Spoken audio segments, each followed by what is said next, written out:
Los orígenes de la celebración del Día de Muertos en México son anteriores a la llegada de los españoles. Hay registro de celebraciones en las etnias mexica, maya, purépecha, nahua y totonaca.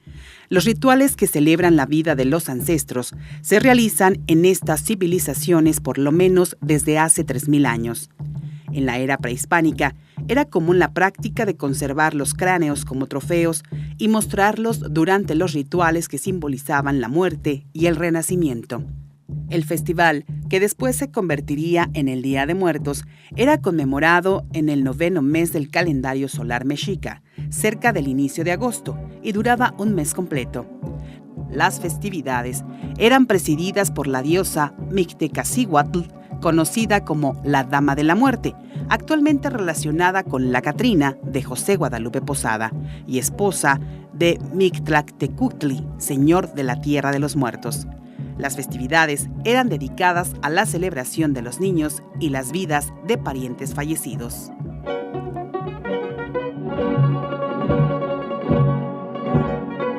Para los antiguos mexicanos, la muerte no tenía las connotaciones morales de la religión católica, en la que las ideas de infierno y paraíso sirven para castigar o premiar. Por el contrario, ellos creían que los rumbos destinados a las almas de los muertos estaban determinados por el tipo de muerte que había tenido y no por su comportamiento en la vida. De esta forma, las direcciones que podían tomar los muertos eran el Tlalocan, o paraíso de Tlaloc, dios de la lluvia, a donde iban aquellos que morían en circunstancias relacionadas con el agua; el Omeyocán, paraíso del sol, presidido por Huitzilopochtli, el dios de la guerra. A este lugar llegaban solo los muertos en combate; y el Mictlán, destinado a quienes morían de muerte natural. Los niños tenían un lugar especial llamado Chichihuacuauco, donde se encontraba un árbol de cuyas ramas goteaba leche, para que se alimentaran. Los niños que llegaban aquí volverían a la tierra cuando se destruyese la raza que la habitaba. De esta forma, de la muerte renacería la vida. Para el antropólogo Diego Prieto Hernández, en la actualidad, son los habitantes de los pueblos indígenas quienes a través de su misticismo continúan en comunicación con sus muertos. Para el también secretario técnico del Instituto Nacional de Antropología e Historia, quienes habitan en comunidades de tradición ñañó, otomí o chichimeca, tienen claridad sobre la presencia de los difuntos de 3 maneras: como difuntos, como ánimas y como ancestros. Y es que para los indígenas, asegura Diego Prieto, el difunto no deja de pertenecer a un linaje familiar. Se le tiene presente siempre, incluso muchas veces hay comunicación con ellos a través de los sueños sobre todo, es decir, a través de los sueños se pueden expresar los difuntos, ya sea los que conocimos y con quienes convivimos, o ya sea los antepasados con los que probablemente no convivimos, pero también nos podemos comunicar. Los difuntos pasan a ser ánimas que regresan al núcleo familiar. Generalmente lo hacen pues en los días que están destinados para ello, es decir, alrededor de los días de muertos, entre el 30 de octubre y el 2 de noviembre, y por eso pues hay que recibirlos en el altar o en la capilla familiar.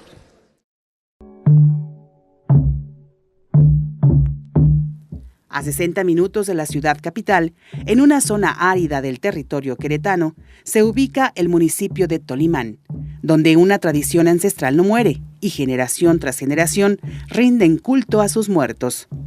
En la zona indígena de este municipio, a partir del 30 de octubre, inician las ceremonias para rendir culto a los muertos, con la velación por parte de las cuadrillas de danzantes que preparan la vigilia del 31 de octubre, la cual concluye con la entrega de ofrendas, que consiste en velas, flores, tamales, pan y frutos de la región, y una misa en el Templo Mayor de San Miguel Tolimán el 1 de noviembre, donde se rinde culto a los niños muertos. Luego de la entrega de ofrendas en la iglesia de San Miguel, las cuadrillas de danzantes, cargueros y mayordomos realizan una procesión, sin la presencia de niños, a la capilla familiar de los Luna, donde se encuentra resguardada la imagen principal de San Miguel Arcángel, Es ahí donde inicia la ceremonia de culto a los fallecidos y la visita a cada una de las capillas familiares. Miguel Ángel Medellín Martínez, coordinador de Cultura de Tolimán, asegura que las capillas familiares del municipio datan del siglo XVIII y se constituyen como un proceso de evangelización que sigue presente. Todavía a partir de los rituales que se llevan a cabo en las distintas capillas oratorio, y que estas capillas oratorio pues van desde luego en base a una organización familiar, por apellidos, por descendencia, y que de alguna manera son un punto de cohesión social, de concentración incluso comunitaria, como la es en este caso la Capilla de los Luna, donde acuden a revivir estas tradiciones. En las capillas familiares de Tolimán, para las celebraciones del Día de Muertos, se mantiene la costumbre ancestral denominada Cabo de Año, a través de la cual se colocan pequeñas cruces de madera por cada familiar fallecido y después de su novenario, al cumplirse un año de su muerte, la llamada Cruz de Ánimas se bendice y se coloca en la capilla familiar. El padrino o padrinos de la Cruz de Ánimas tienen la encomienda de realizar la ceremonia conocida como ofrenda de los platitos, que consiste en colocar la Cruz de Ánimas sobre un petate, y en él serán puestos platos con diversos alimentos como nopales, frijoles, tortillas e hinojo, así como una vela para cada ánima de la familia. Esta ofrenda no solo es para el familiar recién fallecido, sino para los mecos, los ancestros de la familia. Pero las celebraciones del Día de Muertos en las zonas indígenas de Tolimán y Amealco, Querétaro, no solo es para rendir culto a los familiares fallecidos, sino para agradecer la buena cosecha.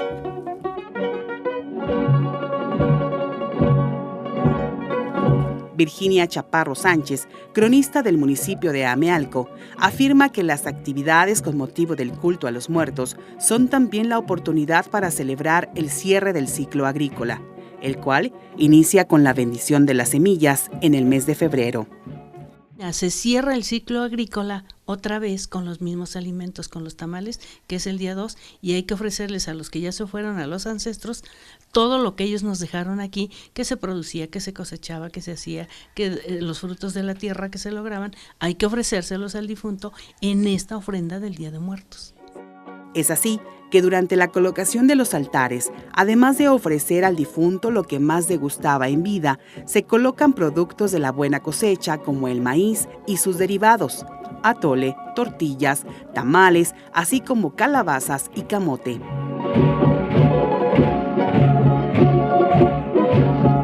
Patricio Baltasar Benítez, habitante del barrio Cuarto de Santiago Mezquititlán, Amealco, recuerda cuando en las capillas comunitarias se realizaba el culto a los muertos, tradición que se ha perdido en comparación a Tolimán. Sin embargo, una tradición que sigue viva es la puesta del incienso para recibir y despedir a los familiares fallecidos en los únicos días del año que regresan del Mitla para convivir con los vivos. Entonces, antes de ponerlo de las ofrendas, le echa el humo del incienso por recibimiento, porque según que ellos ya son santos. Entonces ya la echa el humito. Y cuando ya se van también lo mismo, la despedida, y le dice, este humo del incienso se la sube arriba hacia el cielo, en las almas de todas nuestras familias que se van de regreso y ya recibieron sus ofrendas y ahora ya se van. Así lo hacen también. Y ya, entonces ya de allí, ya poco a poquito lo va a ir retirando todas las ofrendas.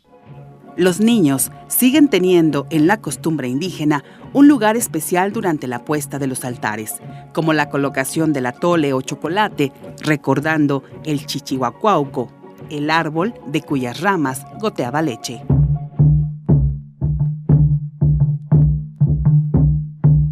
Pero sin duda, una tradición que sigue viva desde la era prehispánica hasta nuestros tiempos es colocar en los altares y tumbas de nuestros difuntos la flor de cempasúchitl, cuyos pétalos y aroma, se dice, alumbran el camino de las almas que durante el 1 y 2 de noviembre nos visitan.